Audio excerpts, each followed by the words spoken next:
In the name of Allah, the most gracious, the most merciful.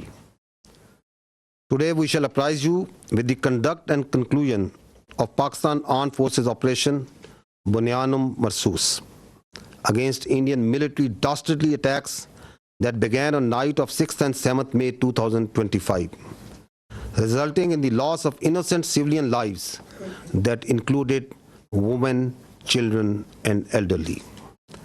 Pakistan had vowed justice and retribution for reprehensible Indian military aggression and brutal killings of our citizens.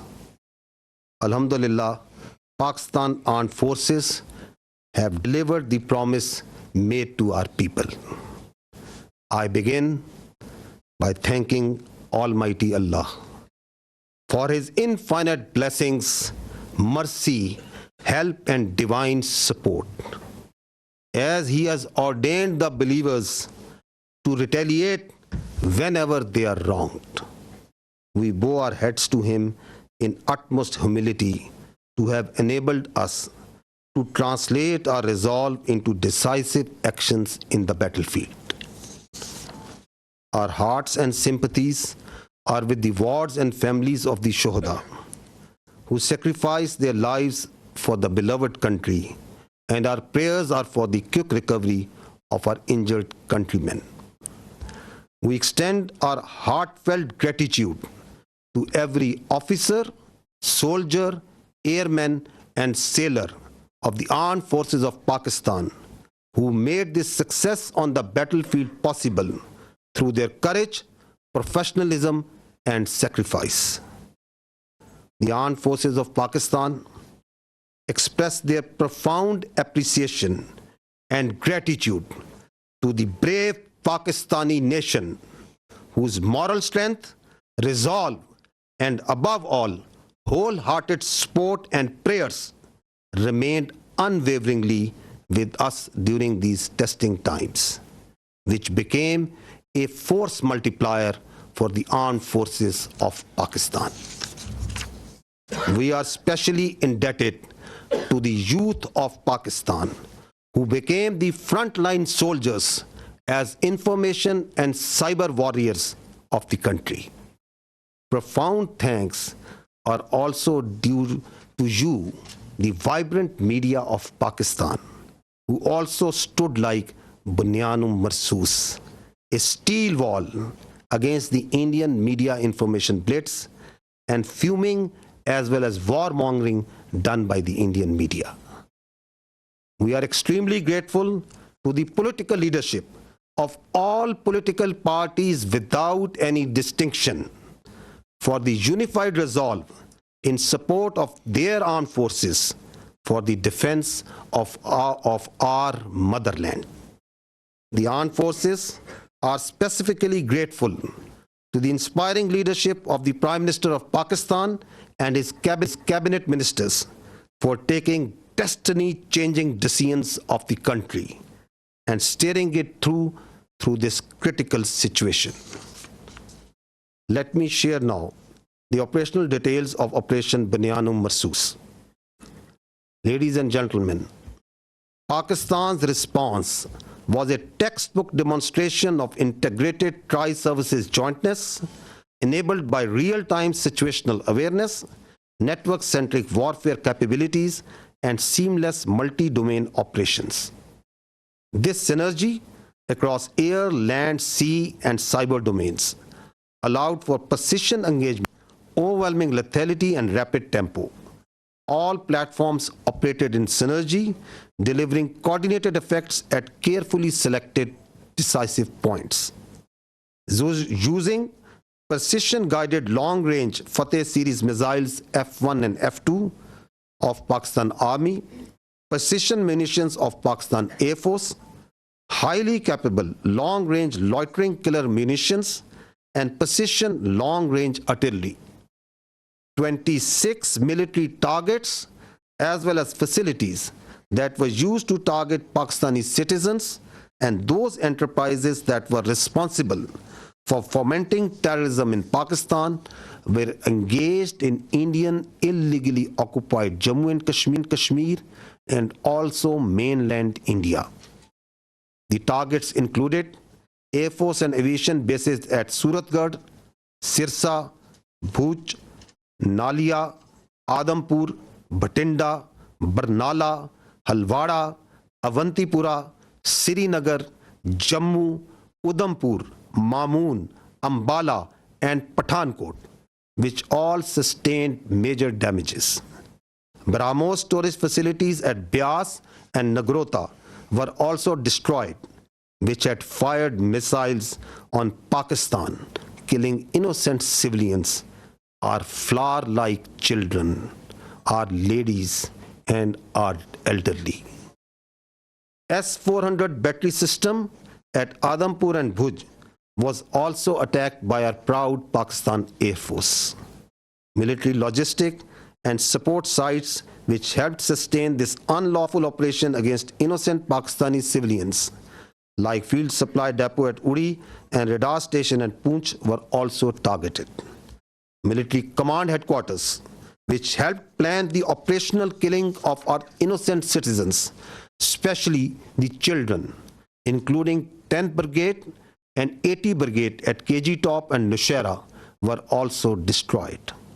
Facilities which harbor, train, and capacitate proxy elements that perpetrate terrorist attacks inside Pakistan, which kill innocent civilians, were specifically identified and destroyed.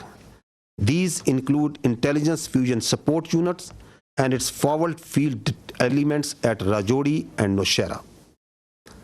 Across the line of control, military elements including headquarters, logistic bases, artillery position, and posts that had caused civilian casualties in Azad Jammu and Kashmir through unprovoked artillery and small arms fire were relentlessly targeted and heavily damaged until they raised white flags and asked for restraint.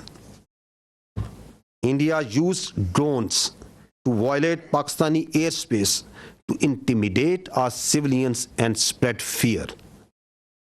All through Operation Bunyan Marsous, dozens of Pakistani armed drones hovered over Indian major cities and sensitive political and government facilities, including their capital, New Delhi. And from Indian illegally occupied Jammu and Kashmir all the way up to Gujarat to manifest clearly our lethal long-range unmanned capability to indicate the futility of the use of this domain in warfare. Pakistan Armed Forces also carried out comprehensive and effective cyber offensive to temporarily cripple and degrade critical infrastructure and services that were being used by Indian armed forces to sustain their operations. Let me tell you that Pakistan Armed Forces possess an adequate suite of very sophisticated niche military technologies, only some of which were used with restraint in this conflict, and there are many more such capabilities being kept as future surprises. Despite all this, let me say that compared to Indian relentless provocations, Pakistan's military response has been precise, proportionate, and still remarkably restrained. It was carefully calibrated to avoid civilian casualties and has exclusively targeted those entities and facilities which were directly involved in orchestrating and executing cold-blooded killings of Pakistani civilians and those carrying out terrorist attacks inside Pakistan. We must also inform you that Pakistan also sustained an abnormal and immediate spike in Indian-sponsored terrorism across Khyber Pakhtunkhwa and Balochistan while we were busy in operations on the Eastern Front. This vindicates that India is directly involved in fomenting terrorism in Pakistan, and its proxies were fully operationalized during this time to distract our attention. Especially with the conduct of Operation Bunyan Marsous, we carried out most effective counter-terrorism operations in the western region without any pause. Operation Bunyan Marsous has been a great example of coming together of all elements of national power with overwhelming support of Pakistani public to effectively counter the threat to our national sovereignty and integrity and the threat to our great motherland. No one should have any doubt that whenever our sovereignty would be threatened and territorial integrity violated, the response would be comprehensive, retributive, and decisive. Pakistan Armed Forces thank and salute the Pakistani nation for its courage, resilience, and national fervor during this conflict. Let me finish with the Quranic verse from the Surah Anfal. وَيَمْكُرُونَ وَيَمْكِرُ اللَّهُ وَاللَّهُ خَيْرُ الْمَاكِرِينَ. They plan and Allah plans, and Allah is the best of planners. Pakistan Zindabad, Afwaj Pakistan Pindabad. If you remember, the Armed Forces of Pakistan promised you three things. We told you that we will give a befitting response to Indian aggression. We told you and we told the nation that, however, this response will be at the time, place, and method of our own choosing. And we also told the nation that when we will hit the Indians, the entire world will come to know. And we also told that you will not require the Indian media to report to you the phantom strikes that they said that Pakistan is taking place. Didn't we tell you all these three things? We told you. And we also told you that as these armed forces say, we ardently love to embrace Shahadat far more than you fear death. So, gentlemen, this is how it culminated. Did Pakistan attack anything other than military targets? No. Did any international media, even Indian media, what are they reporting? Precise targeting of the military installations, posts. We told you that we don't target civilians. Our religion does not allow us. Our culture does not allow us. Our professionalism of these armed forces doesn't allow us. That we will never target civilians. So they are even acknowledging that. And they are also saying that once they received the message, once they got the message, then who asked for non-escalation? Who requested that they want non-escalation, that the things should go down? So it's for all to see. So now I will request first Vice Admiral Rab Nawaz to give you a short brief on the naval operations that were part of the Operation Bunyan Marsous, followed by Air Vice Marshal Aurangzeb on the air operations. And after that, we will take your questions. Ladies and gentlemen, I'll very briefly talk about the role of Pakistan Navy in the defense of Pakistan during this particular crisis.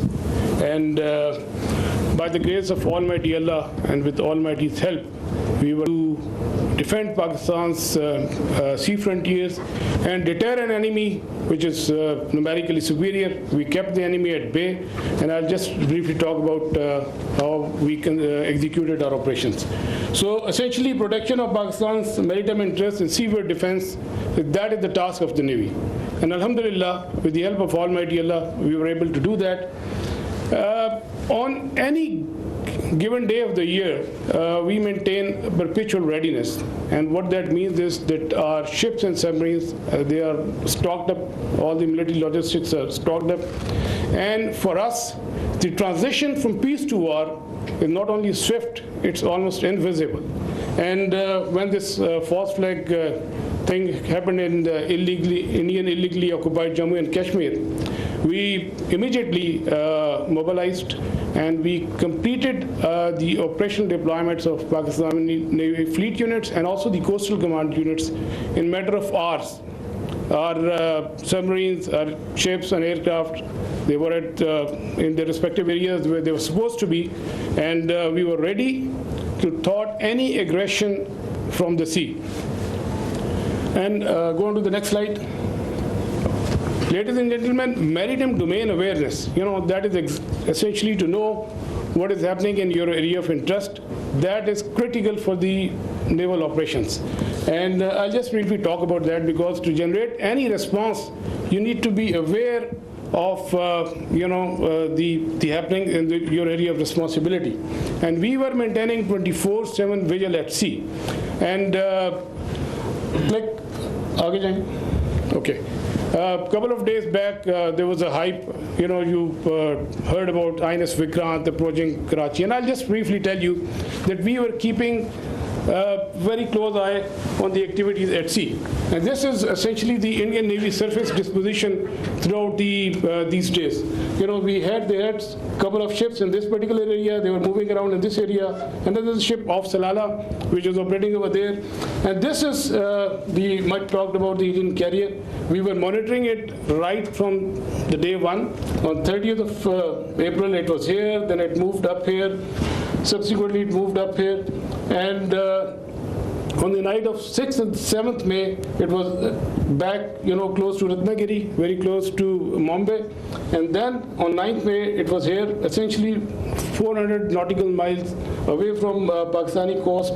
And again, then it retreated back close to Mumbai. So we were keeping a very close track on this particular carrier movement. And there was no cause of concern at any time. If the carrier comes closer to 400 nautical miles and even closer, that essentially simplifies our problem. So we were the Pakistan Navy Maritime Air Arm in coordination with the strike component of Pakistan Air Force. They were cockpit ready to generate any kind of response at that time, at all times. And I was in constant communication with the Deputy Chief of Air Staff, Air Vice Marshal Aurangzeb at all times, and we were just ready. If there is any aggression from the sea, we were there to respond effectively. And let me say another thing. That is, you know about the carriers, you have seen them in the movies, but as a professional military officer, I don't want to underestimate the enemy, but let's put the things in the right perspective. The INS Vikrant and the carrier, the Western carrier, there's a huge difference. This is an aircraft carrier which essentially sailed with 8 to 12 MiG-29s, which was barely essential to carry out its own air defense. The purpose of the carrier is power projection and to ensure air superiority in a given sea area.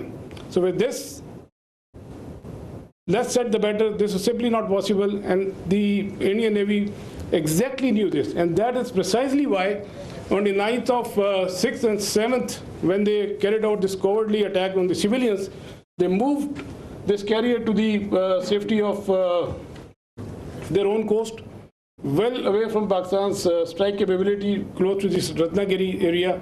And again, on the night of 9th and 10th, it was moved very close to the Mumbai. It was essentially 17 to 20 nautical miles off Mumbai. But we were keeping a track. We were fully aware of their movements in this area, and we were always ready to generate a response in coordination with the Air Force, especially in case of the aircraft carrier. Subsurface elements, the offensive element, they were offensively deployed. They were in their respective areas and ready to generate a response. And also, you might have seen this footage. We were not only in the surface domain, but we were essentially effectively monitoring their air surveillance things.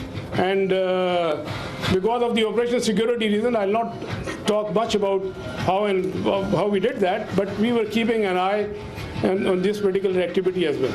And likewise, in the subsurface domain, Our anti-submarine warfare vigilance was all-time high. We were monitoring the movement of their submarines when they left their shores, and we exactly, had an idea where they would be, and we had our ASW surveillance and suppression effectively going on at all times.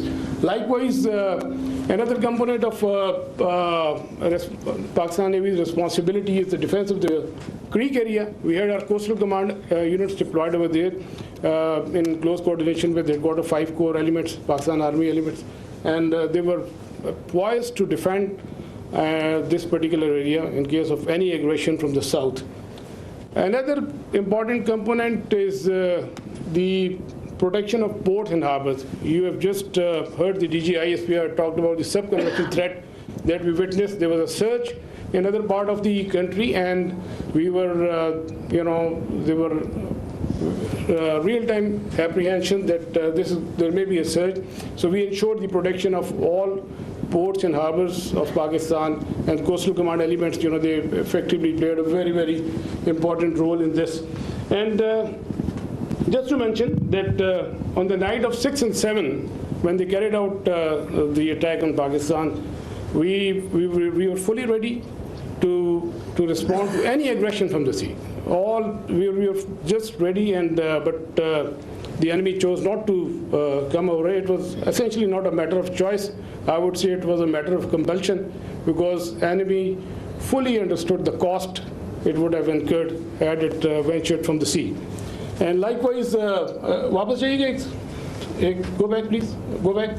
And a few words about the missile threat that you have talked about. You must have heard the enemy missile attack. We were keeping a very close eye in enemy deployment in this area, from where they can potentially launch a missile threat towards Karachi. We were fully aware, and we had our response ready to in that eventuality.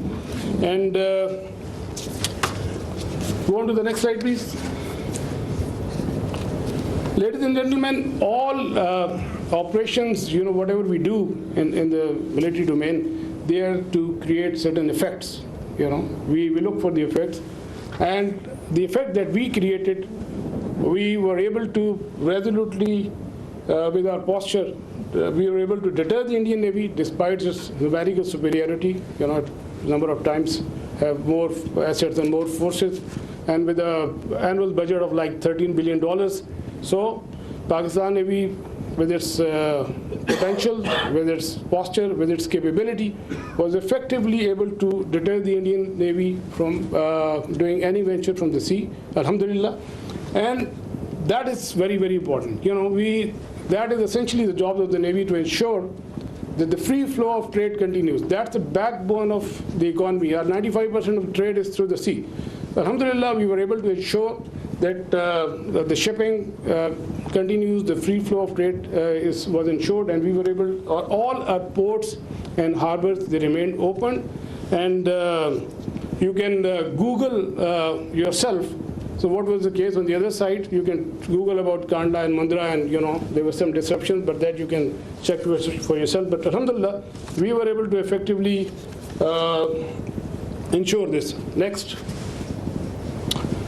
We had a wonderful inter-services synergy, very effective communication, and like I said, I was in constant touch with the DGMO and the Deputy Chief of Air Staff Operations.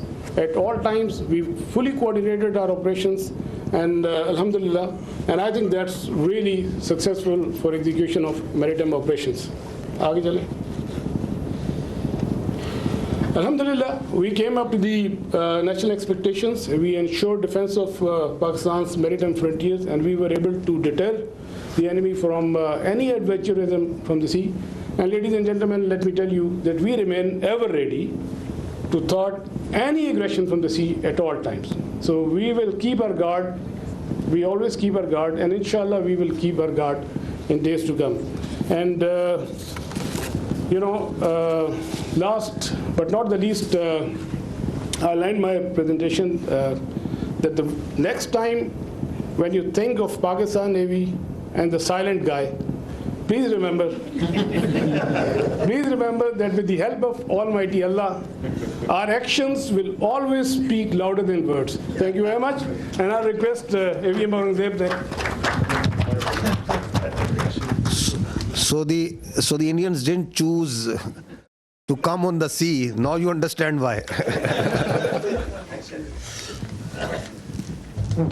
أعوذ بالله من الشيطان الرجيم بسم الله الرحمن الرحيم وتعز من تشاء وتذل من تشاء بيدك الخير وهو على كل شيء قدير. On behalf of Pakistan Air Force, Chief of the Air Staff, Pakistan Air Force, I stand here with you all with deep-rooted humility and gratitude. I am so thankful for Allah helped us in achieving whatever we desired, even whatever we deserved, more than what we deserved. For being able to be up to the task for PF, as they say, second to none. Yes. Ladies and gentlemen, as the DG ISPR mentioned, I am Deputy Chief of Air Staff Operations. I'll pick up from where I left day before yesterday. PF versus IF, 6-0. The PF's response has strengthened Pakistan's national security. Alhamdulillah. And it has even strengthened our commitment, the enduring commitment the PF has for stability and peace. But I have no doubt, and I can say with assurances, that the real genius and the mastermind, the cerebrum behind the design and the aim and the structure, the game plan of PF was the Chief of the Air Staff, Air Chief Marshal Zahir Ahmed Babad Sidhu. He asked us to do 3 things in our response: re-establish deterrence, neutralize key threats, retain control of air. And I will show you in my presentation how we try to do that. Slide.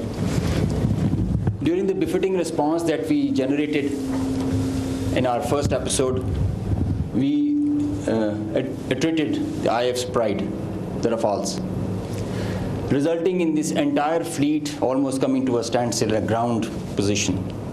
You could see that they were not flying after that, at least not close to their western border. This reduction in flying to bare minimum actually reduced their liberty of action. They curtailed their options. Slide.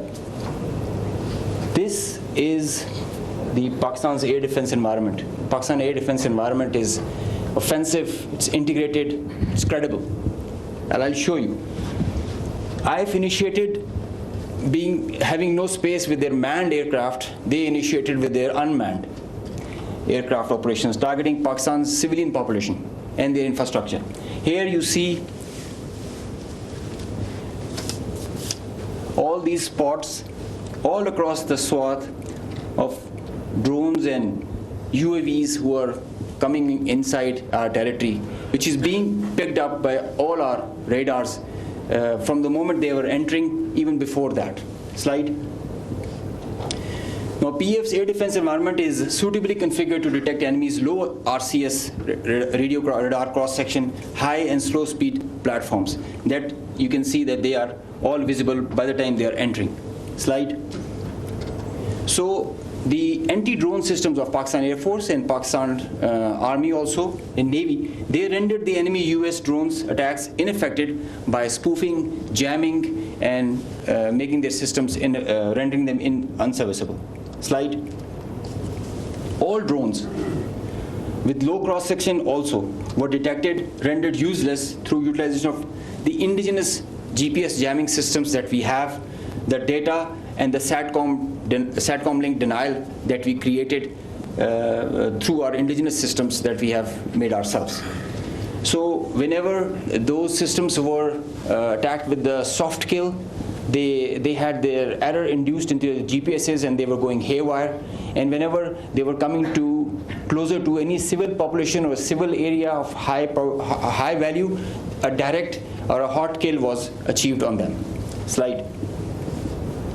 So here you can see they were neutralized mid-air with the hard kill whenever they were coming close to any population or any area. Being in a sparsely populated area, they were left all alone and they were applied with the soft kill. Slide. Now, after that, when the US chapter was over and they were fearing PF's retribution, in utter desperation, the IF resorted to a highly escalatory, very irresponsible surface-to-surface and long-range vector application. You can see this is Suratgarh, and this is our base Rafiki, this is our eastern border, and you can see the BrahMos, high-speed BrahMos, traveling almost at 3,000 kilometers per hour, who are going over there and coming, numerous, one after another. And now they were being attacked with PF's soft kill. We were inducing the errors into them, into the GPSs, which increased their CEP. The probability of missing the target increases. And hard kill was also achieved. Here you see one of the US has gone, if by the end of the slide you see one of the US has overshot the target and gone ahead. And this is the radar picture. You can see that they are going, this BrahMos will miss the target and will go ahead and fall in some no man's land. And they are being, one after another, they are coming back, crossing the borders. They are being picked, they are being picked as soon as they are being launched. So real-time launch, mid-flight and terminal phase of all SSM, PF has the capability. Our air defense system, as I just mentioned, is very offensive, integrated and credible. So here you see that they are being launched from Bhuj area. This is the southern part of the country. And this is our airfield Bhulari. You must have mentioned, you have seen there were a lot of mention from the our counterparts. Here you see this BrahMos is coming. It's almost reaching the target, and you'll see when we will apply the soft kill, look what happened to it.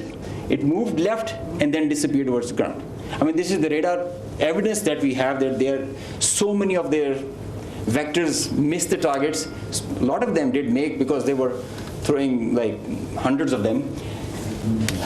Next slide. There's one more very interesting thing that I would like you to all see. This is where it is launched from our eastern side towards Jaisalmer. This is our airfield Shahbaz, Jacobabad. Now this BrahMos is crossing on top of Shahbaz, and it is going towards our western border, almost to our neighboring country, towards that. And you can see this is going there.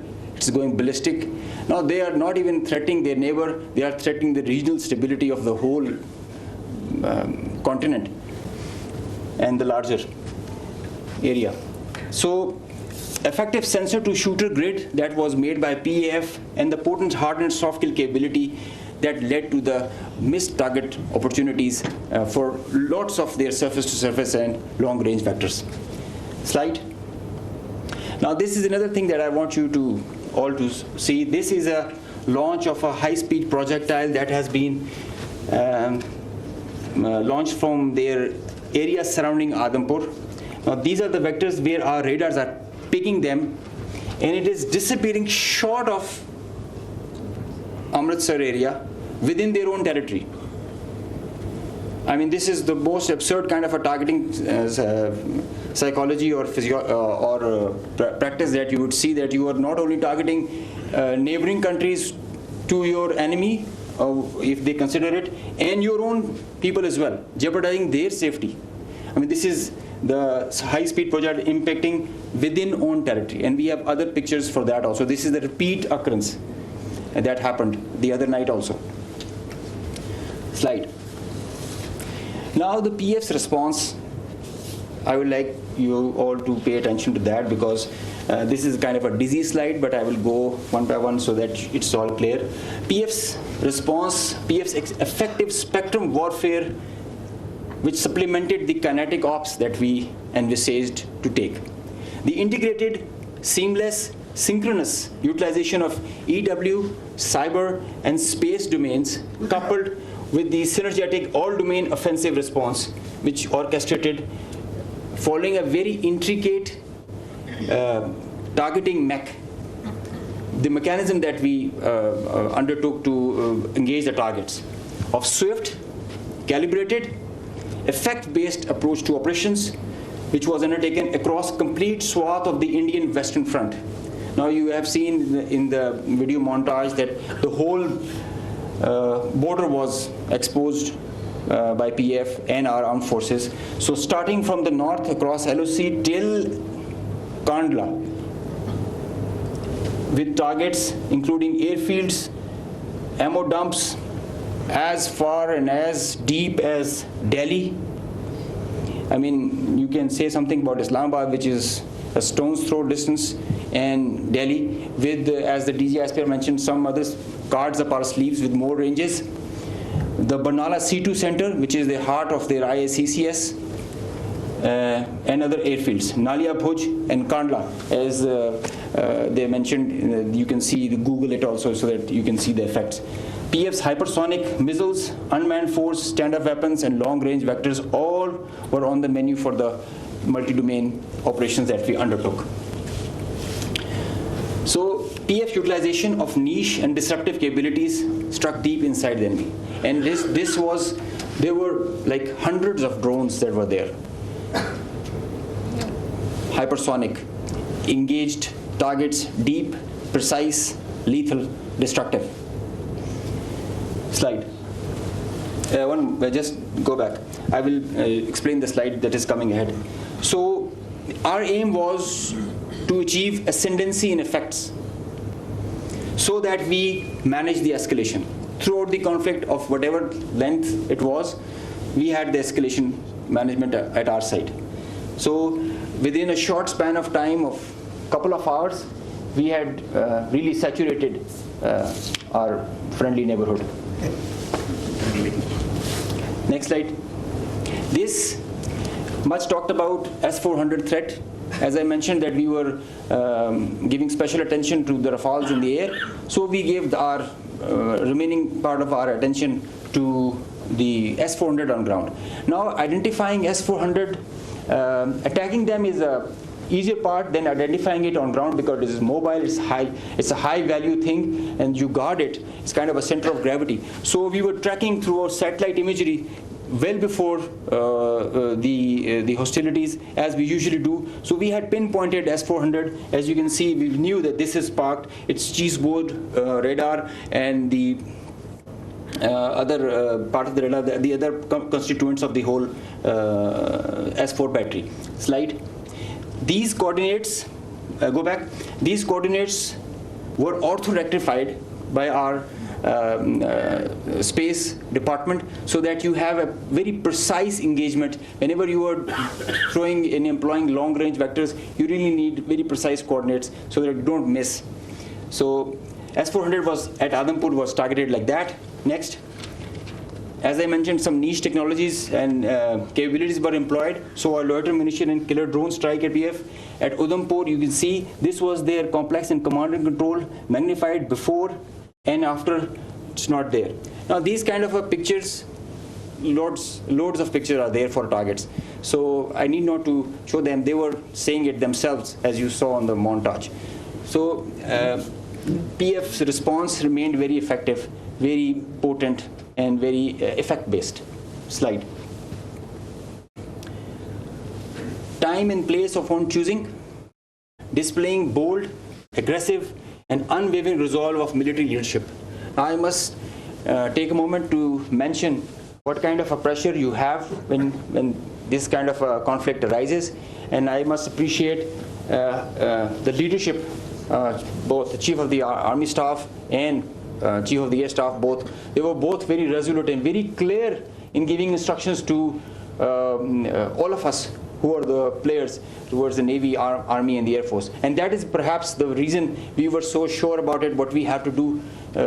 In speed and direction, sometimes you have to prioritize direction more than the speed. So we had the correct directions to follow. Slide.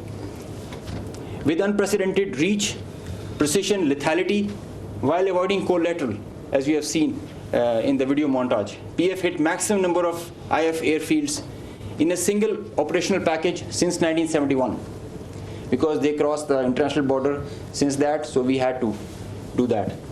Slide. While re-establishing deterrence, Pakistan negated the setting of a new normal under the hegemonistic design of a supremacist regime through swift and effective response. Slide. On a closing note, from Pakistan Air Force, PF remains committed to ensure Pakistan's airspace sovereignty and pursue peace with strength. Thank you.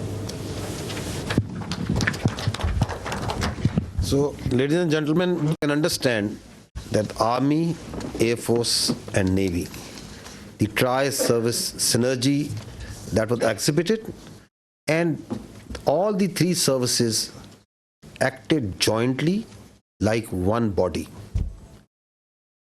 And just a mention on the air bases that were targeted by the Indians. We have the post-damage assessment report from all. There has been certain infrastructure damage. Of course, there has been. Only one aircraft has minor damage, which will be repaired and soon operational again.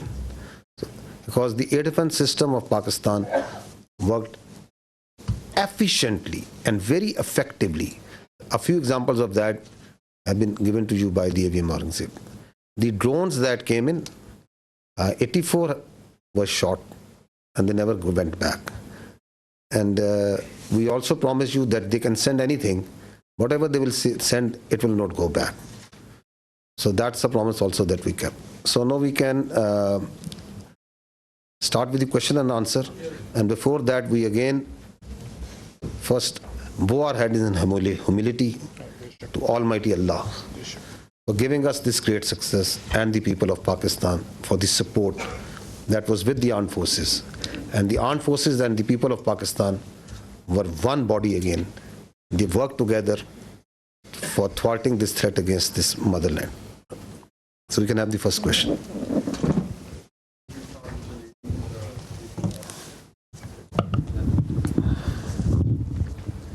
Thank you very much, sir. Thank you very much, sir. This is Sumaira Khan from Sama Television. And first of all, let me convey the pulse of the nation as well. They cannot reach you in person, every one of them, but the heart of felicitation is indeed with you from the masses of Pakistan, specifically youth, you mentioned very rightly. My question is, in that whole span of escalation, the Indian government had been issuing extremely provocative statements regarding initiation of war, and not just the government, but unfortunately their media was also, to me it seemed very war frenzy. And but in that whole time, in the meanwhile, I saw Pakistani side and I saw you very defensively responding to all the hegemony and Indian aggression. So I just wanted to know that it was part of your strategy. What was that? Or you never wanted that escalation to rise to all those levels? And a quick comment from Aurangzeb as well, that the multi-domain, how would you elaborate it? How did you incur it in the PS strategy to kill the Indian side in the battlefield? Thank you. So as far as question to the escalation is concerned, let me say it. The reality is that in a conflict which is between two rival nuclear powers, such a conflict is actually an absurdity. And it is inconceivable and sheer stupidity. Why? Because that conflict can lead, in the case of Indo-Pakistan, India-Pakistan, can lead to the peril of more than 1.6 billion people. So, in reality, there is no space for war between India and Pakistan. And if anyone wants to carve out this space for war, he is actually carving out space for mutual annihilation. So that is why you saw that in this conflict, Pakistan acted in a very mature manner. And through conventional forces, we maintained escalation control. Through conventional forces, we gave them a two-notch up response, while also ensuring that these forces, the Pakistan army and the other forces that were employed on the Western Front on the counter-terrorism operations, no pull is also exerted on them. Thank you.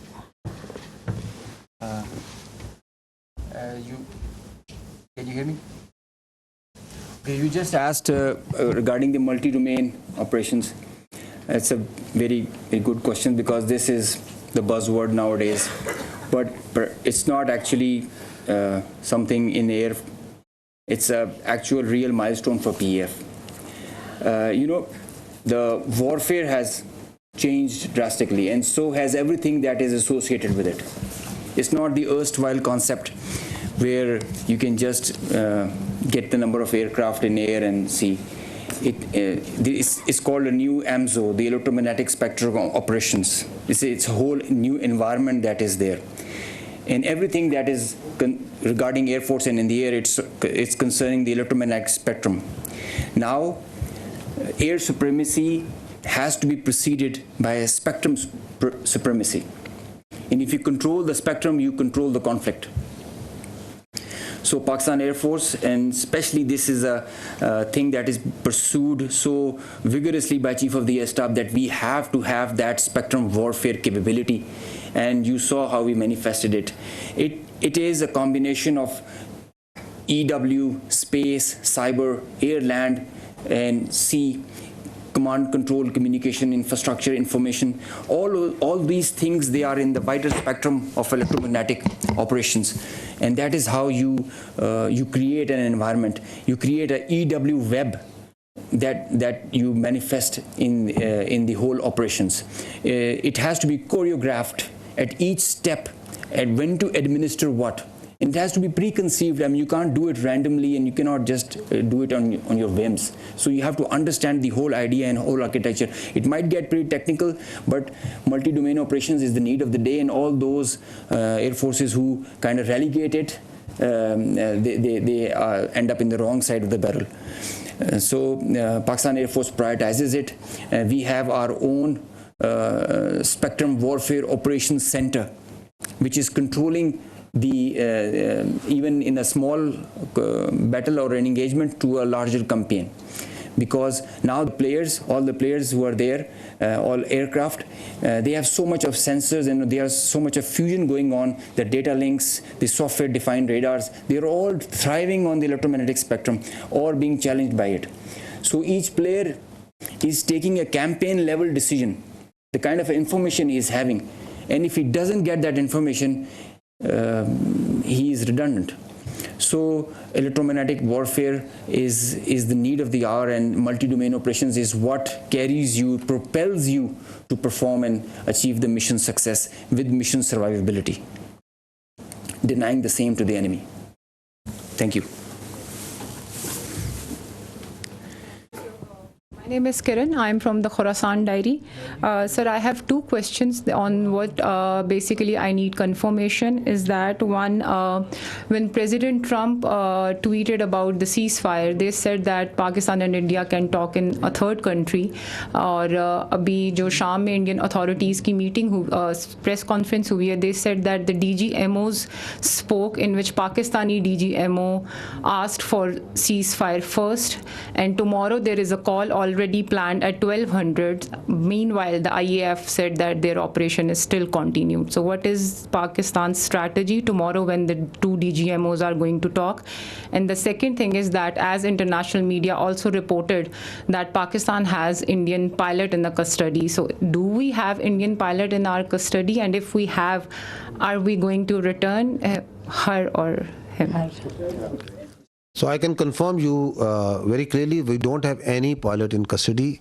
This is all social media chatter. This is all part of the multiple source of fake news and propaganda that has been generated from multiple sources.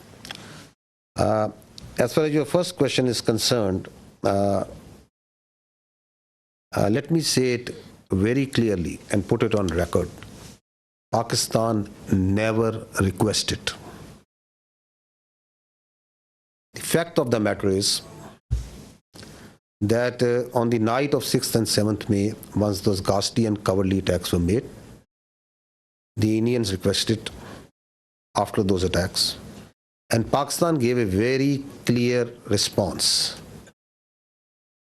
that we will communicate back only after we have given the response that this and retribution that this act deserves. So on 10th of May, after that response and retribution, that just retribution, targeting not the civilians, but those military establishments, those units, those places from where the attack on the civilians, the innocent civilians, the children was made, once they were neutralized and taken out. And on the request and intervention of the international interlocutors, we responded to the already made request of the Indians. And if you see publicly, what's on the public record? What I have shown you just now. What was the public position of the Ministry of Defense of the Indian Armed Forces? Who was asking for non-escalation must the just retribution of Pakistan Armed Forces have gone? So I think the record publicly, the facts speak for themselves.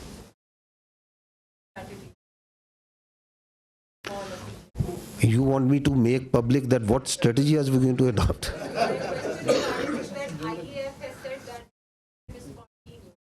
If they retaliate or if they escalate, what Pakistan have from Tunisia was because tomorrow. For any threat, anything that they can pose, posture, your armed forces are always vigilant and ready.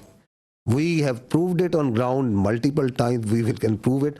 So, and we don't respond. And we are not here for a response that what they said. And so it's not that what they said that I have to say.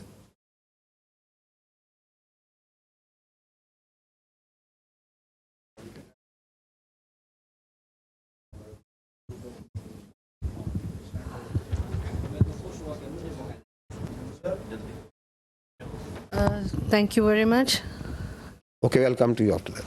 Thank you very much. Saima Shabir from Arab News. Sir, my question is related to tomorrow's meeting by DGMOs. Pakistan has declared the suspension of Indus Water Treaty as an act of war.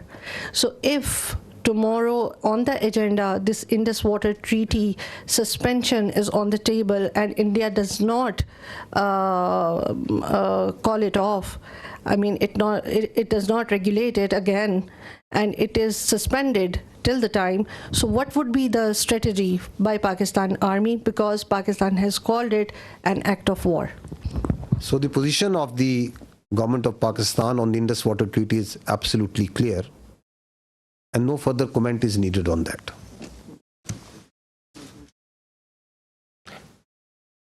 Our Turkish friend over here is raising his hands again and again. Sir, I'm from Skardu. Skardu, okay.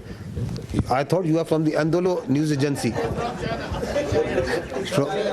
Sir, many people thought I am Chinese. Yes. I'm from Kapul, sir. Kaplu, great place. Great place. Sir, I'm from Kapul Chwar at the border area, just a half hour from the LOC, Indian border. Okay. I am from British. Okay. Sorry for the mistaken identity. So we can go with the question. Sir, sir, my question is that. Sorry for the mistaken identity. So we can go with the question. Sir, sir, my question is that.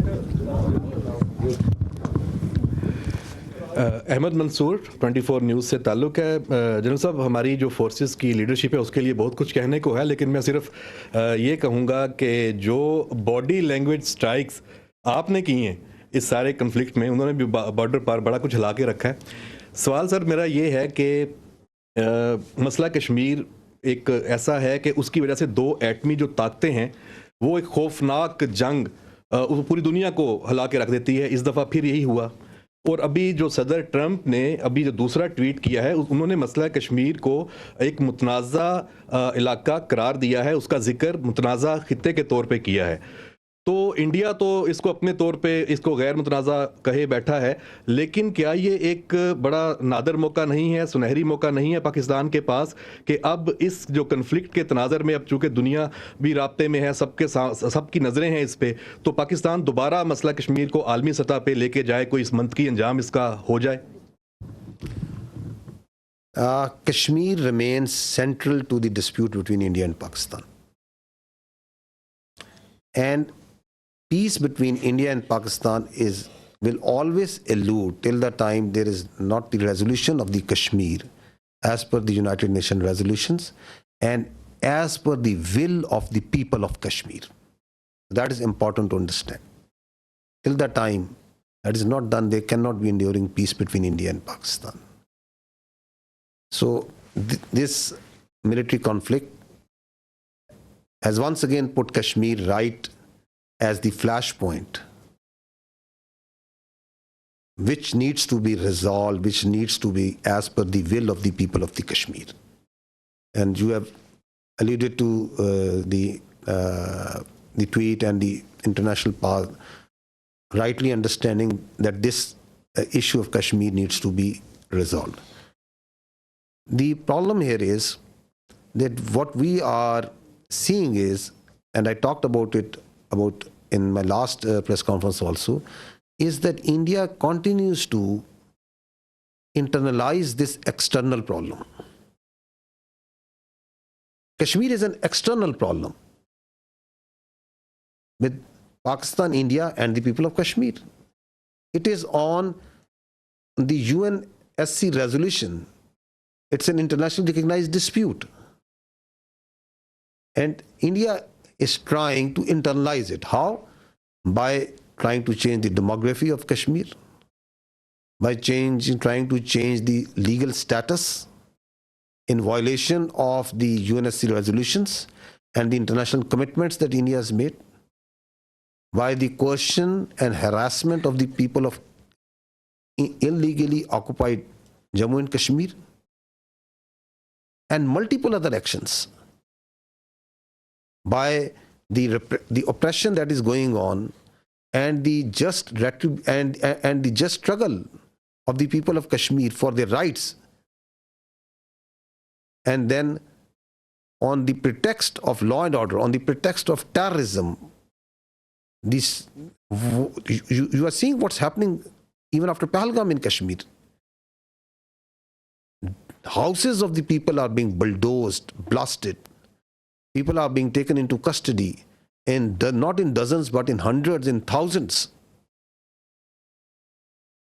You have got so much security forces, so many intelligence people, so much state power put in that very small place. The rights of the people, the plight of the women, the plight of the children. So it's an international issue. Talk it out, find a solution which satisfies the will of the people. That is what needs to be done as far as Kashmir is concerned.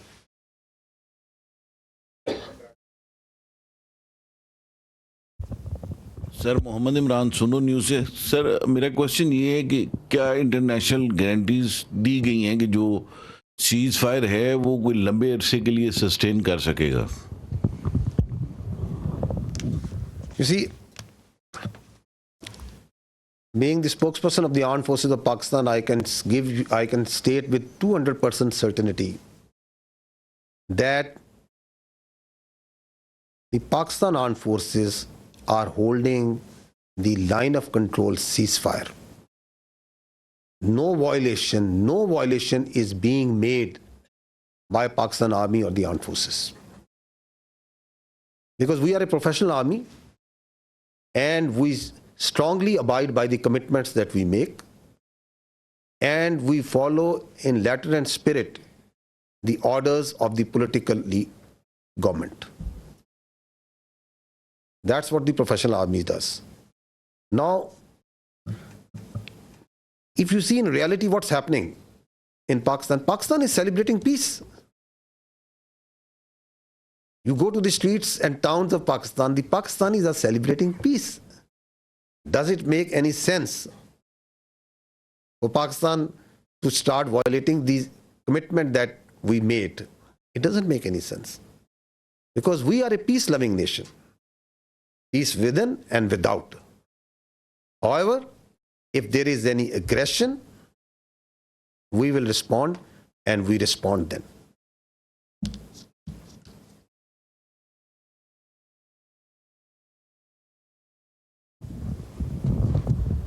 So thank you so much. My name is Raza. I'm from Iranian State News Agency. If you allow me, I have a question from the Honorable Vice Admiral. So Why thank not? you. We have seen the activities of the Navy before the escalation and the readiness. As the Indian Navy P-81 was being closely tracked and even seen on media, why Pakistan Navy decided not to shoot it down? And you refer to the limitation facing by the Indian aircraft carrier.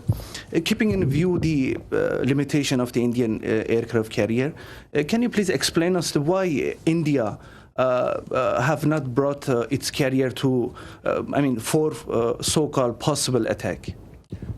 Thank you very much. Thank you very much for the question. Okay. First of all, like I told you that the war is not fought in isolation by a single service. So, whatever we do, it's a very well coordinated effort. So, all actions are calibrated amongst the three armed forces at what time, what is to be done. So, at that time, when that was the video of 4th and 5th of May, we just demonstrated that we were keeping a very close vigilance. And I've mentioned our, the very effective coordination and collaboration with Pakistan Air Force. So I'll not go into those details because of the operational security reasons. But essentially, that was simply to send across a message that if we can track, so we can go to the next level, but that is based on the national decision-making. That's not an isolated. The Navy will always act in sync with all three services, and that would be a national security decision-making thing. So when the time will come for that to happen, so inshallah we will respond in that fashion. The aircraft carrier, I mentioned, for example, we can have that slide, Kazim, if he's here. So this is the aircraft carrier which is having 8 to 12 MiG-29s, which is barely enough to carry out its own air defense. And aircraft carriers, if the Western air carrier, if you talk of the Ford class aircraft carriers, they carry like 75 plus aircraft. And the purpose is to project the power and to have the air superiority in the theater of war. So, and that is how they influence operations from sea to land. So here, in case of INS Vikrant, the aircraft that it was carrying, they were barely enough to carry out its own air defense. And, the question of projecting power ashore or to maintaining an air superiority in a conflict theater, that's simply not possible. We know that. The Indian Navy understands that. And that is why it was more of a psychological, trying to create a deception or a psychological effect. And we fully understood that. And like I said, we were always ready. Had there been any aggression, we, in close coordination with Pakistan Air Force, we were always ready. They were cockpit ready to generate a response. We have a mechanism worked out with the Pakistan Naval Aviation assets and Pakistan Air Force assets. So the response was always ready.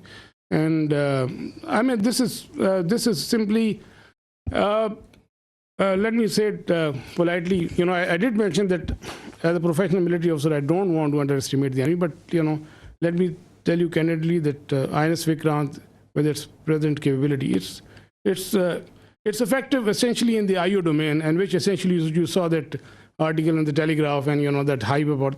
So essentially, its effectiveness is restricted to the IO domain. And had it not been the case, it would have projected the power ashore and it would have created some effect. So they understand the limitation, and we also understand that. Thank you very much.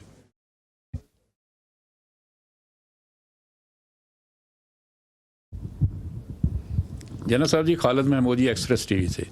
जना साहब, Indian media ने जो 3 दिन में तूफ़ान बर्पा किया, उसको तो हम अच्छी तरह जानते हैं, उसका जवाब भी उनको दिया गया। आज जो उनकी स्पोक्स पर्सन है, मिलिट्री स्पोक्स पर्सन, उनकी आज प्रेस कॉन्फ्रेंस हुई, उसमें उन्होंने बताया कि बहावलपुर में जो उन्होंने टारगेट किया था, उसमें रऊफ़ नामी शख्स को उन्होंने टारगेट किया था और उसको वो बहुत हाई वैल्यू टारगेट अचीवमेंट उसको शो कर रहे हैं। आप बताइएगा कि क्या ऐसा कोई वाक़या वहाँ पे हुआ और इसकी हकीकत क्या है? I think this question was discussed day before once we had the last press conference. Because this was discussed in this point was made by this, so we have pulled out the same video clips. So I'll just see that first so that you can see what the fact of the matter is. If we can run that clip, because the reality is for everyone to clear, is obviously for everyone to see. So you see, yes, this one. If you just stop here. So this is the Indian High Commissioner in UK who is showing on international media picture of a person leading the prayers. You can see that. Now he is saying that this man is brother of an alleged person who is in Inkasi nation, and that this man is the brother of that terrorist, the alleged terrorist that they say. So he's saying, stop here. So he's saying he is Hafiz Abdur Rauf, who is a sanctioned terrorist, and this terrorist is leading this prayer. So he is a High Commissioner of the Indian government. No, go ahead. Look who's behind it. Pakistani military. Look at the coffins there. They have the Pakistani national flag. Masood Azhar's brother has been killed in Operation Sindoor. That's Maulana. Now stop here. Rauf Azhar. Masood Azhar. Kindly, please. So what he's saying now, the media is saying that no, this person has died. So at the same time, he's dead for them. At the same time, he's alive for them, to whom to believe. So what we did was, we tried to reach out this man, because there was a person who was leading the prayers. Now we'll show you that man. Now, the misinformation that is being spewed from the Indian side is being also picked up by international media, because they push it out so aggressively and so much that a journalist of an international media is saying, believing that the brother of the story, because that story has been told, has been given to her by a very top-ranking official. And she's saying that the military officials of Pakistan have said that. Where is that record? At what time ISPR, myself, anybody has said and made any comment about him? Now, he is this man. His name is Hafiz Abdur Rauf, who is actually leading the prayers. Surprised that I am being talked by the Indian media. So my parents were teachers. He's got 3 daughters, son, and he is born in March 1973. You can see his details, family details and everything over here. So we are actually surprised that even today, then again, they have come out with the same thing. So it is now getting, it's a little flabbergasted that whatever they are telling, why they are telling, and what to believe, what not to believe.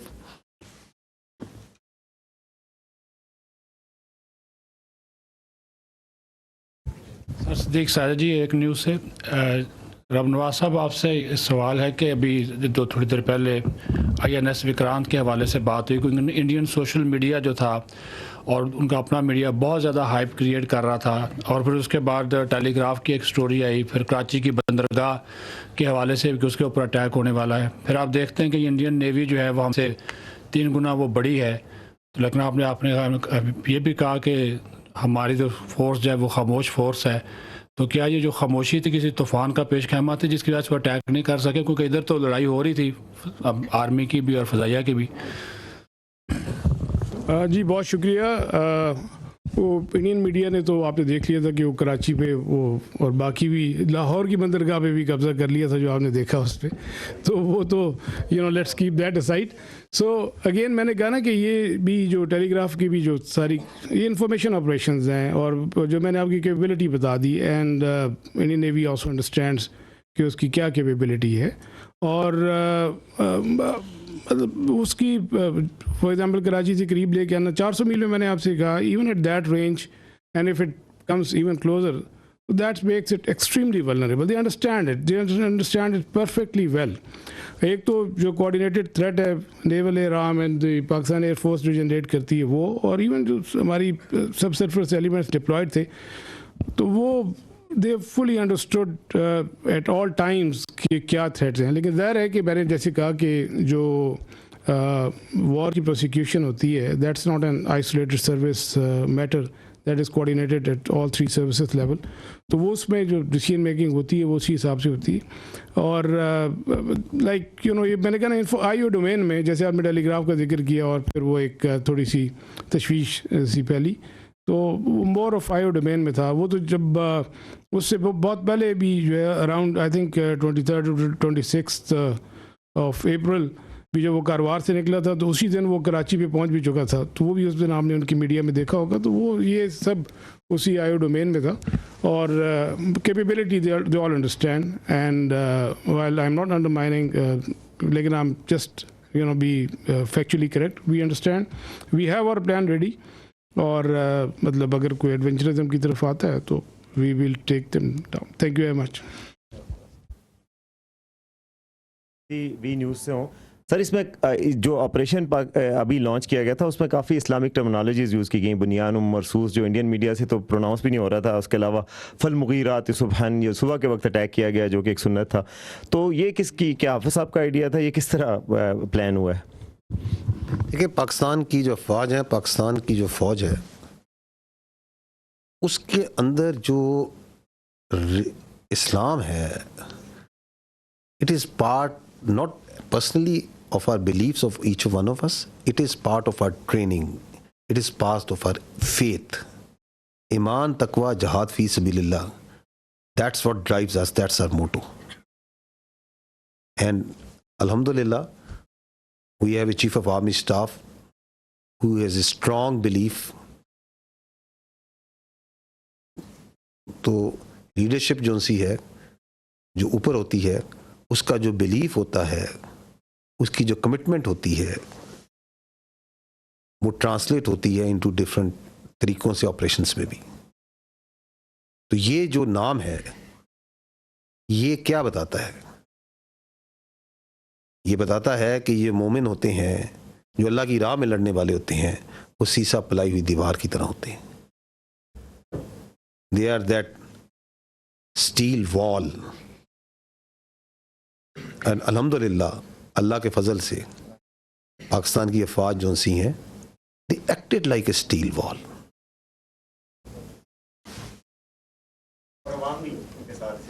जी, बगैर किसी शक के, मैंने इसलिए शुरू में कहा कि सबसे पहले हम अल्लाह सुब्हाना व तआला के आगे सजदा करते हैं, शुक्र करते हैं, फिर हम पाकिस्तान के आवाम का, पाकिस्तान के यूथ का, पाकिस्तान के मीडिया का, पाकिस्तान के सियासतदानों का, तमाम पॉलिटिकल पार्टीज़ का, इस वक्त जो हमारी पॉलिटिकल लीडरशिप है उनकी हौसला मंदी का, ये जो आपने रिस्पांस देखा है, it is the all elements of national power, how quickly they came, how quickly they gel together, and they were all that steel wall.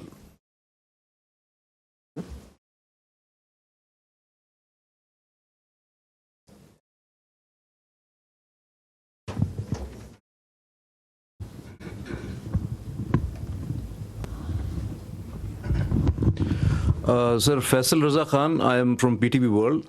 My first question is related to Pakistan Air Force. Beside the congratulations, you have got 6-0. Definitely. So my question, you were talking about spectrum supremacy, and this question is related to the cyber warfare and the space warfare that Pakistan Air Force successfully, whether it was the jamming or taken over of the satellite, and what was the nature of that satellite, whether that was the military one, because whole of the command and control system of the adversary, they always utilize those satellites for any action. That's one. And with the silent guy of Pakistan Navy, Vice Admiral Rab Nawaz Sahab. Sir, in Pulwama, we have seen on 4th of March 2019, when Pakistan Navy successfully detected the Indian nuclear-capable submarine. And in Navy terminology, we always say detection means destruction.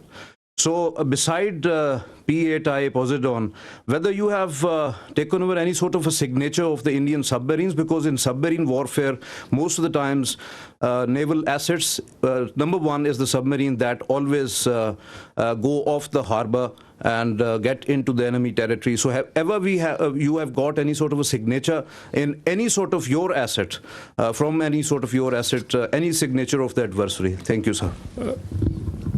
Sir, please. Thank you very much. Thank you very much for your question. And you're right that we did make a mention of that detection on 4th of March in 2019 after the Pulwama incident, when we detected one of the submarines south of Pasni at that time. I will, because of the operation security reason, not like to comment on that, but let me tell you this thing, that we had a very effective anti-submarine warfare surveillance during this time. We exactly knew, when the submarines left the harbor and where they were likely to be deployed.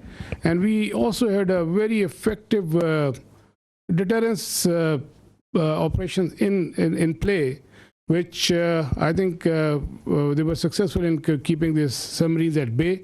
So beyond that, I will not like to comment on any further. Thank you very much. Regarding spectrum supremacy, जैसे कि I mentioned, it's a critical component, a very vital component, cardinal for the electromagnetic spectrum, and that we have cyber and space. They come hand in hand with EW, with the satellite. The satellite that was jammed was a military satellite used by them. The downlink is scuttled. It leads to decision paralysis if done on a continued level. There is no communication where beyond line of sight platforms are acting, so they kind of get redundant. Whenever any payload is within line of sight, it is working on certain other principles. When it is going beyond, it goes on SATCOM, and the SATCOM is denied, so its effectiveness is reduced to almost nil.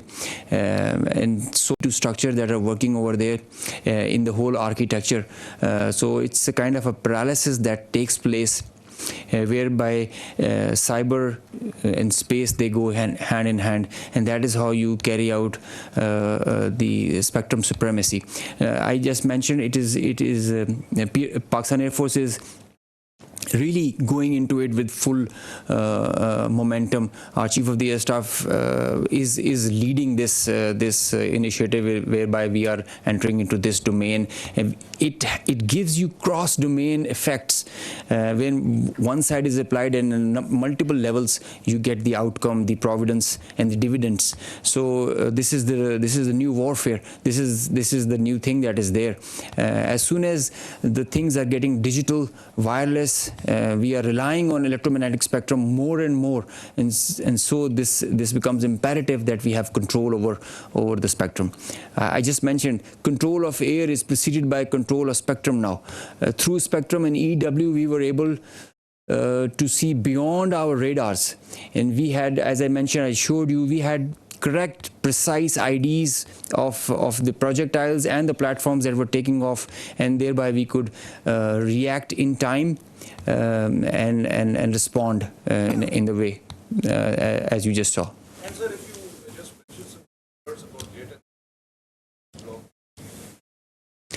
JF-17 is a very potent platform. Pakistan is employing them very effectively, as you just saw.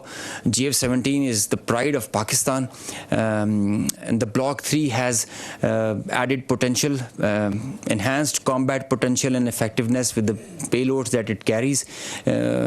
All these targets that were engaged were done by JF-17 Block 2 and 3. It has the ESA radar. So J-10 is a very good thing. As you saw, it's not the fact that the Rafale is a bad plane. Rafale is a equally potent, very potent aircraft. I mean, if employed well, but it's how you're. With all, in all fairness and jokes aside, it's all the training. I think it's the, as I mentioned, the direction, the leadership that propels you in that direction, gives you confidence, and the support of the nation. That's the foundation the Pakistan Air Forces and the armed forces are standing on. The support of the nation, and the way you look at us right now and always do, this is what drives us. This is what drives us. Thank you.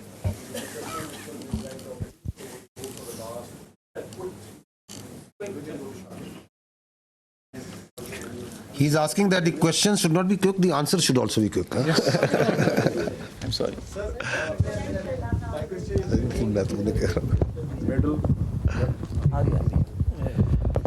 Sir आज Indians की तरफ से press conference की गई थी, उसमें इतराफ़ किया गया जब उनसे पूछा कि राफेल गिरा है तो उन्होंने कहा कि जंग में नुकसानात होते रहते हैं, तो दुश्मन की तरफ से इतराफ़ करना कितना उसका इम्पैक्ट है। दूसरा सवाल ये है कि सर एक दिन पहले जब नायब सदर से सवाल किया गया कि इंडियन पाकिस्तान कशीदगी चल रही है तो उन्होंने कहा it's none of our business, लेकिन वो क्या हुआ कि एकदम से उनका बिजनेस भी हो गया और उन्होंने मोदी को कॉल भी की, कहा जा रहा है क्योंकि सेंसिटिव इन्फॉर्मेशन उनके साथ लग गई थी। तो क्या नेशनल कमांड अथॉरिटी की जो मीटिंग थी उसके बाद हालात बदल गए, जज्बात बदल गए?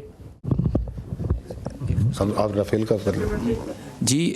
देखिए, हम एक बड़े प्रोफेशनल एयरफोर्स हैं। इंडियन एयरफोर्स भी बहुत प्रोफेशनल एयरफोर्स है, एक आर्म है, and we have a kind of unsaid unwritten vow in between that हम एक दूसरे की प्रोफेशन उस पर कोई वो नहीं करते. My job is to defend my country. His job is to defend his and perform his duties. They can appreciate it. I appreciate it that they have accepted it because it's evident. You can see it in the air, on the ground. Everybody is looking at this, satellite pictures for that.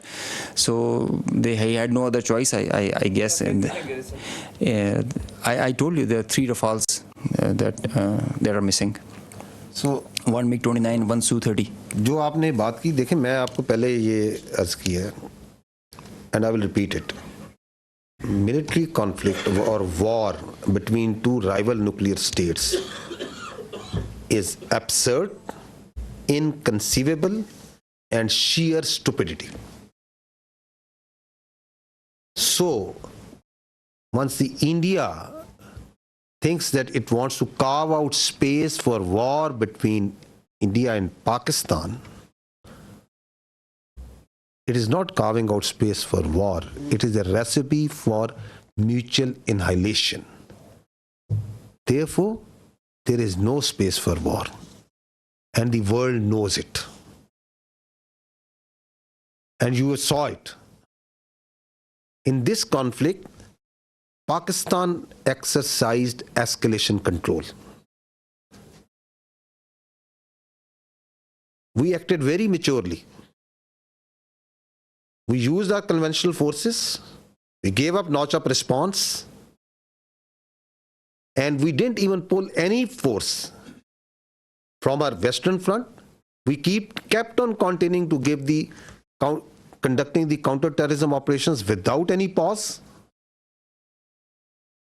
And while doing that, we were the one who were maintaining escalation control. And you saw that manifestation, that on the morning of 10th, who is asking that we don't want to de-escalate? We don't want to escalate.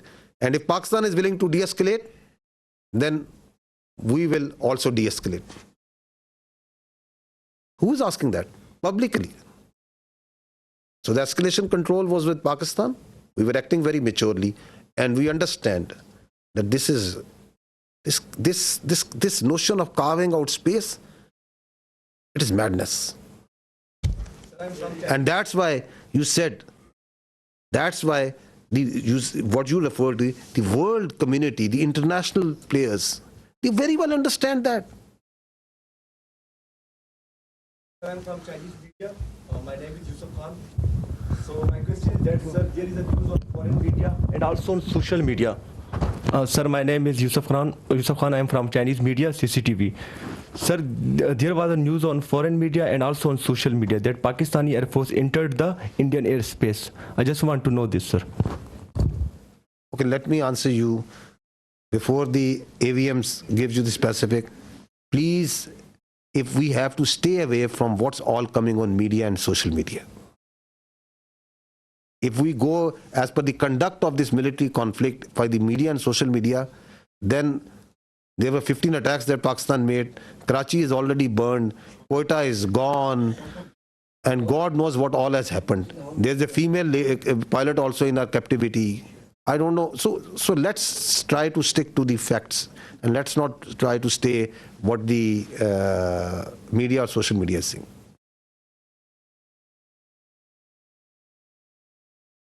Salman from Bold News. My question is for AVM.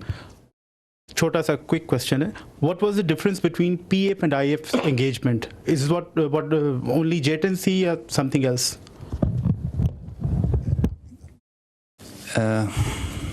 I think I did mention JTNC is an important platform. So is JF-17, F-16, and Rafale also. It's how you employ them. It's a training. I think it is a training. It is the mindset. It is the mindset of our pilots, the aggressive mindset that we take. Pakistan Air Force, alhamdulillah, is giving training to foreign countries. They are coming and asking in numbers. They want to come and have training with us. We have been invited on international exercises. The kind of level of training we have is remarkable. So I can say with great conviction that the difference was in the mindset, in the leadership, in the whole architecture. Platforms do come in play. They are there. I mean, you cannot just rule out them that they don't mean nothing, but they are one part. But the main driving force is the culture of the organization, the leadership, the mindset it has. Iqbal said, काफिर है तो करता है शमशीर पर भरोसा, मोमिन है तो बेतेग भी लड़ता है सिपाही.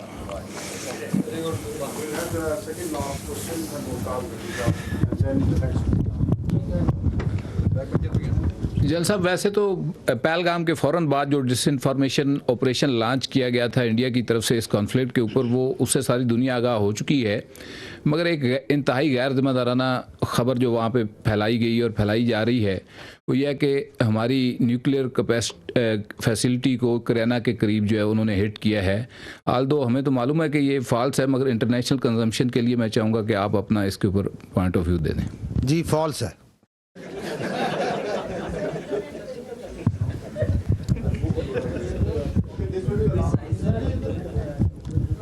डी साहब, थैंक यू. गज़नफ़र साहब, आपका तो बहुत शुक्रिया कि मुझे सवाल करने का मौका मिला, और मैं ये भी रिक्वेस्ट करूँगा कि बार बार जिस प्रेस कॉन्फ्रेंस में भी हो मुझे सवाल करने का मौका मिले. और अला नूर वज़ीर हूँ, मशरिक पेशावर ग्रुप से. मेरा सवाल ये है कि भारत और पाकिस्तान दोनों एक दूसरे पर दहशतगर्दी के इल्ज़ामात लगा रहे हैं, तहफ़्फ़ुज़ात. तो ये इल्ज़ामात या तहफ़्फ़ुज़ात कैसे दूर किए जा सकते हैं? मिल बैठ कर किरदार अदा करना चाहिए दोनों ममालिक को. और दूसरा सवाल मेरा ये है कि अगेन अगर मतलब इस तरह ड्रोन आते हैं तो गिराने के लिए क्या अमल है? और साथ साथ जो मतलब भारत की जानिब से आपने बात की लोगों की कि हमने लोगों को टारगेट नहीं किया, तो आपका लोगों के लिए मैसेज क्या है और फिर भारतीय आर्मी के लिए आपका पैगाम क्या है?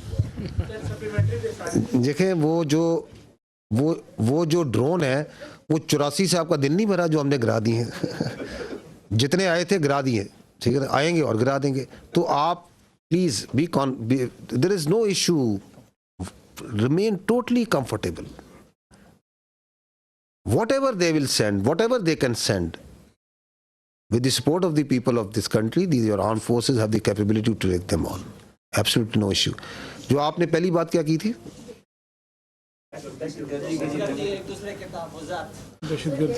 You see, we have to first this issue of the scourge of terrorism. Who is facing it? It's Pakistan. Who is sponsoring it? Who is abetting it? It's India. So that's the reality. Do you think that they are conducting, they are prosecuting terrorism in Pakistan through multiple proxies? How to deal with it? The deal to how to deal with it is to gel the nation to stand together, as we have stood like a steel wall against this threat from India. This steel wall will smash this terrorism also. Whatever they may do, whatever proxies they may put.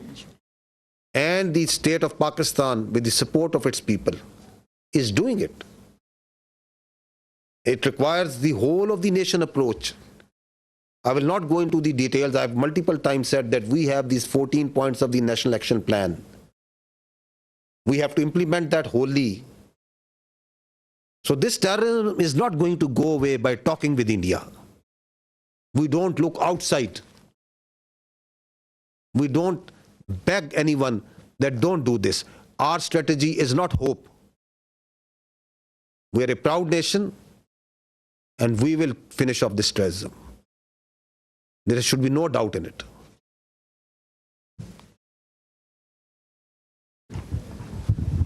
Thank you very much sir.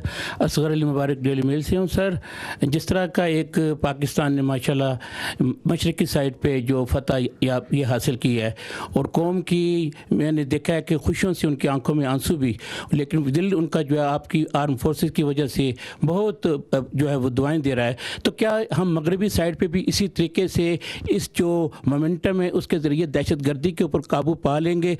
जिस तरह बलूचिस्तान के अंदर, जिस तरह KP के अंदर हम देख रहे हैं कि मुख्तलिफ एरिया के अंदर, तो हम ये समझ सकते हैं कि ये जो मशरक़ी साइड के ऊपर जो इतनी बड़ी फतह याबी हासिल की है उससे पाकिस्तान काफ़ी अरसे से हालत जंग में है, तो उसको भी हम इसी तरह जो है फतह याब से हमकरार करेंगे। मैं यही अर्ज करूँगा, इस दहशतगर्दी को पहले तो अव्वल यकीन रखें कि हम इस पे काबू पाएंगे, काबू पा लेंगे अल्लाह ताला की मदद से और नुसरत से। उसकी कुछ वजूहात हैं। उसकी वजूहात ये है कि हम सच पे, हम हक पे हैं। उनकी ये जो आइडियोलॉजी है, परवर्टेड आइडियोलॉजी है, ये इस्लाम नहीं है। इसका इस्लाम से, दीन इस्लाम से, इसका इंसानियत से, इसका पाकिस्तानियत से कोई ताल्लुक नहीं है। इसका हमारे रस्म व रवाज से कोई ताल्लुक नहीं है। मजलूम को मारना, खुद कुछ धमाके करना, मस्जिदें उड़ाना, किडनैपिंग करना फॉर रैंसम, भत्ताखोरी, स्मगलिंग, इसका क्या ताल्लुक है इस्लाम से? इसका क्या ताल्लुक है इंसानियत के साथ? तो we are on the right, the nation is on the right. You have a battle hardened army. What we just need is that we stand together the way we have stood together. And this nation, for its survival, for its prosperity, is standing together. आपको नजर आ रही है ये कौम मुत्तहिद, इकट्ठी, एक अज़म, एक चमक हमें नजर आ रहा है, आपको नजर आ रहा है। एतमाद, बावजूद तमाम कोशिशों के दरार डाली जाए इस मुल्क के इदारों में, इस मुल्क की अफवाज में और अवाम में, किस तरह मुत्तहिद हुई है कौम? क्योंकि हमें पता है कि रियासत माँ होती है। इस माँ, इस रियासत की छत तले हम सब ने पलना बढ़ना है। कोई थोड़ा कम पल लेगा, कोई थोड़ा ज्यादा पढ़ लेता है, कोई अमीर हो जाता है, कोई गरीब होता है, जिस तरह खानदान में भी फर्क होते हैं, but doesn't make us that we start fighting with each other. तो our unity, our resolve has been strengthen and will continue to be strengthen, and we will take on this terrorism. और हमें यह भी पता होना चाहिए कि ये भी उसी दुश्मन जिसने अभी कन्वेंशनली हम पे अटैक किया, ये भी उसी की लगाई हुई आग है, ये भी उसी की मकारी है। तो क्या हम उसको अगर वहां मात दे सकते हैं तो उसकी इस मकारी को मात नहीं दे सकते? बिल्कुल दे सकते हैं, और दे के देंगे इंशाअल्लाह ताला। बिशारत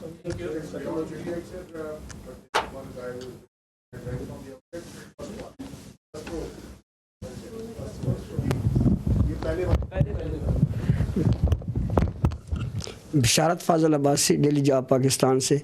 मेरा औरंगज़ेब साहब से सवाल है कि हमारे मिनिस्टर ने भी कहा था कि जो हमारे हथियारे थे वो इंडिया के हथियारे जो काफ़ी थे उनको हम गिरा सकते थे, तो क्या ये बात सही है? हमें क्यों नहीं गिराए? अगर हम गिरा सकते थे तो हमने क्यों नहीं गिराए? जी सर। देखिए, I did mention escalation management and how you envisage and you plan the whole conflict. It is not reactive, it's proactive hota. So it is not also trigger happy also. So the principles give you direction and accordingly aap usko enact karte in the whole architecture. It's not firing at will.